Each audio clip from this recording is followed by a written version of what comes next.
It's not always helpful to look on the bright side, and having a good vibes-only approach to life and ignoring negative emotions isn't always good either. This mindset stops people from getting the real support they need to deal with their problems. Keep watching to learn what toxic positivity looks like, why it's harmful, and how you can take a more realistic approach to dealing with tough emotions.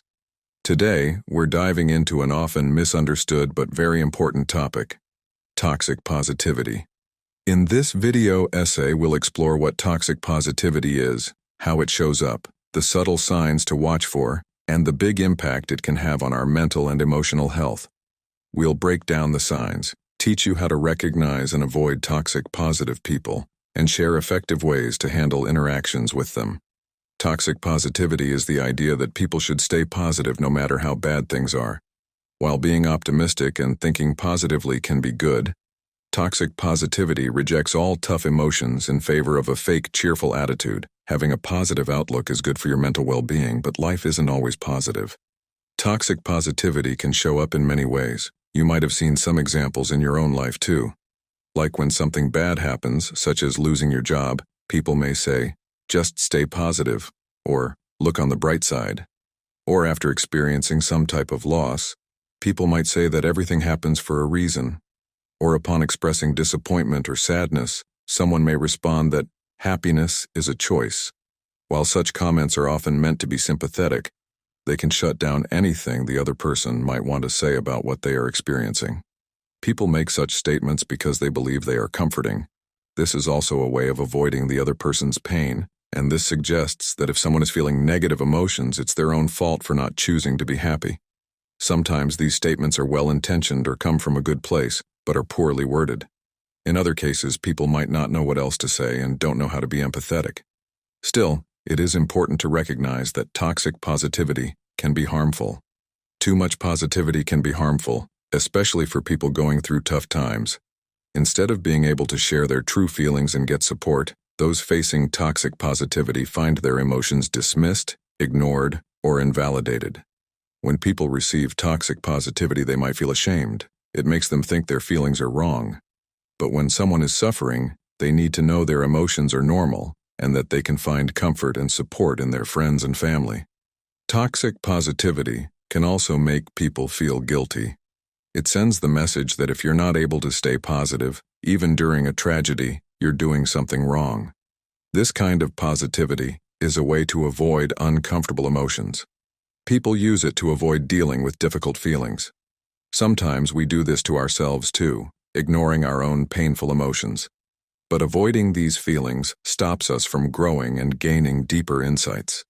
The positive vibes-only attitude can be especially hurtful during times of intense personal distress. When people are dealing with serious issues like financial problems, job loss, illness, or the death of a loved one, being told to look on the bright side can feel cruel. Toxic positivity can often be subtle. Learning to recognize the signs can help you better identify this type of behavior. Signs that you might be toxically positive include brushing off problems rather than facing them, hiding your true feelings behind feel-good quotes that seem socially acceptable, minimizing other people's feelings because they make you uncomfortable, shaming other people when they don't have a positive attitude. It's equally important to know when someone else may be acting toxically positive with you, potentially hurting your mental well-being.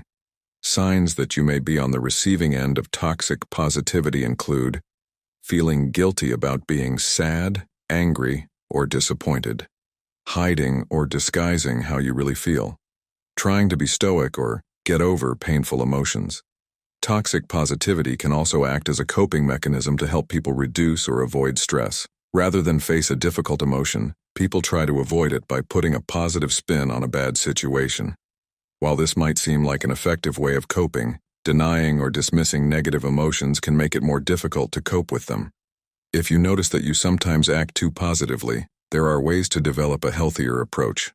Start by understanding that it's okay to not be okay. Instead of thinking it's wrong to have negative feelings, accept that it's normal to not be okay all the time. Remember, it's perfectly fine if someone doesn't feel okay. Manage your negative emotions instead of denying them. While unchecked negative emotions can cause stress, they can also provide valuable insights that lead to positive changes in your life. Focus on listening to others and offering support. When someone shares a difficult emotion, don't respond with forced positivity. Instead, let them know their feelings are normal and that you are there to listen. Always be mindful and do not use such statements like, just stay positive. Good vibes only. It could be worse. Things happen for a reason. Failure isn't an option. Happiness is a choice. Instead, you can use these statements for being more supportive. I'm listening, I'm here no matter what. That must be really hard and I can't even imagine how you feel. Sometimes bad things happen. How can I help? Failure is sometimes part of life. Your feelings are valid.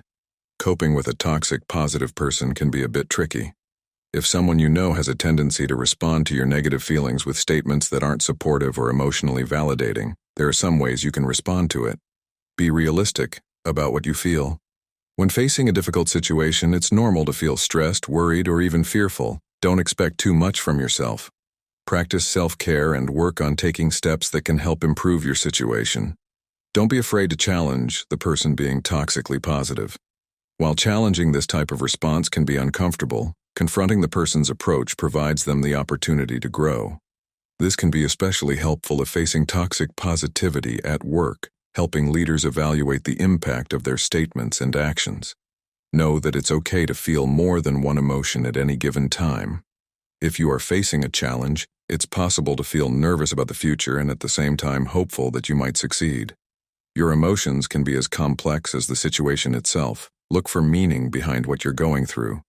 Tragic optimism, or searching for the meaning behind difficult situations, is the opposite of toxic positivity, and according to some, is considered the antidote to this type of response. When going through something hard, think about ways to give voice to your emotions in a way that is productive. Write in a journal or talk to a friend. Research suggests that just putting what you are feeling into words can help lower the intensity of negative feelings. Kydland's law states that if you can write your problem clearly and specifically on a piece of paper, then half of your problems are solved. Give yourself permission to feel your feelings. These feelings are real, valid, and important. They are also informative and help you see things that need to change. This doesn't necessarily mean that you should act on every emotion that you feel. Sometimes it is important to sit with your feelings and give yourself the time and space to process the situation and accept your emotions before you take action. Toxic positivity is often subtle, and many of us have engaged in this type of thinking at one point or another. By learning to recognize it, however, you're better able to rid yourself of this type of thinking and provide or receive more authentic support when you are going through something that isn't easy. Start noticing toxic statements and strive to let yourself and others feel your emotions, both the positive and the negative. As Susan Davis once said, positivity in the absence of action to address the problem is not a virtue but a vice. With this said, we conclude our video essay on the topic of toxic positivism. These key points will guide you on your journey, and we hope this video has been beneficial to you. Please share your thoughts in the comments, including the points that resonated with you the most and how are you planning to handle this. Let's start having a conversation and consider this as a safe space. If you found this video helpful, give it a thumbs up and subscribe to our channel. We look forward to seeing you in the next one. Until then, stay strong and stay stoic.